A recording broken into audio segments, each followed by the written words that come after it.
Hello chums, and welcome to Setups for Simpletons. I've created an entire series dedicated to explaining Gran Turismo 7's quirky and sometimes unforgiving tuning system, but sometimes it's nice to just copy someone else's homework and be done with it. So in this series I will take one car at a time, show a complete setup, and a lap of the Nürburgring for good measure. Disclaimer, if you use my setup it does not mean you're a simpleton. Let's begin!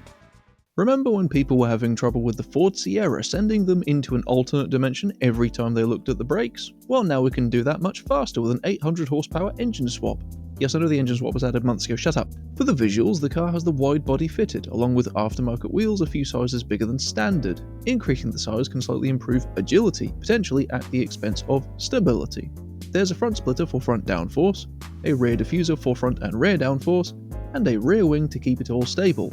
You will need to fit the Type A or Type B rear wing because the stock item doesn't provide any downforce at all, which is stupid. This is a fully upgraded setup, so the car has every upgrade available, including power, weight, wide body, and body rigidity increase. The more recent physics changes have left the Ford Sierra slightly more tame than it used to be, but you do still need to avoid running the body height too low for fear of wheel arch rubbing. Beyond that, it's just a case of trying to reduce wheel spin. This car doesn't have great traction, so the 800 horsepower engine will kick the tail out very easily.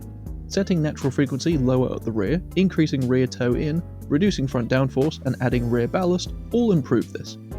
This engine swap is a mixed bag for me. On the one hand, it finally lets us get closer to the statistics of the Gr.B Sierra RS500 that raced against the E30 M3 and Nissan Skyline back in the late 1980s. Those cars had 500 to 600 horsepower, and the standard Cosworth engine in Gran Turismo 7 doesn't even get close once upgraded.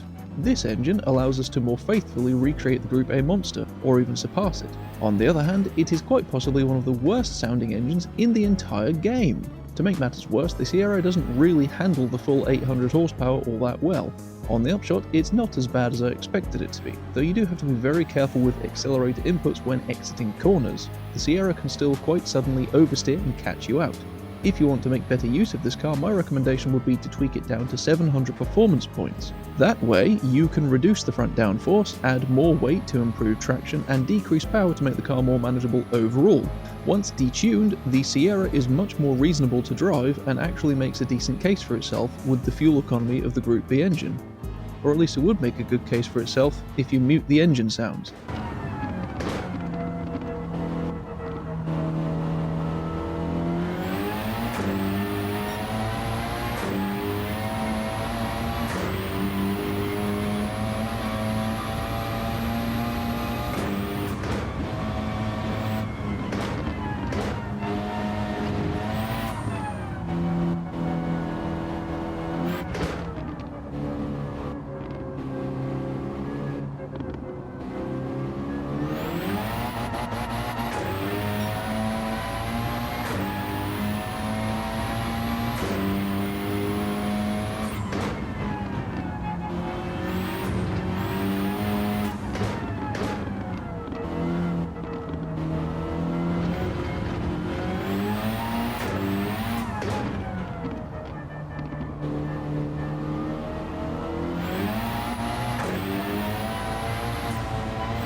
the end, I managed a 6 minutes 23, leaving the Sierra in a rather eclectic mix of cars. It's just ahead of a 1200 horsepower Volvo and an 800 horsepower Civic.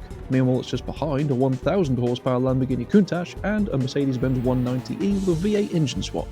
So, that was my setup for the engine-swapped Sierra Cosworth. I hope it helped. Thank you very much for watching. Please do like, subscribe and kick me in the bell so that you get notified of my future uploads. Take care of yourself, and ta-ra!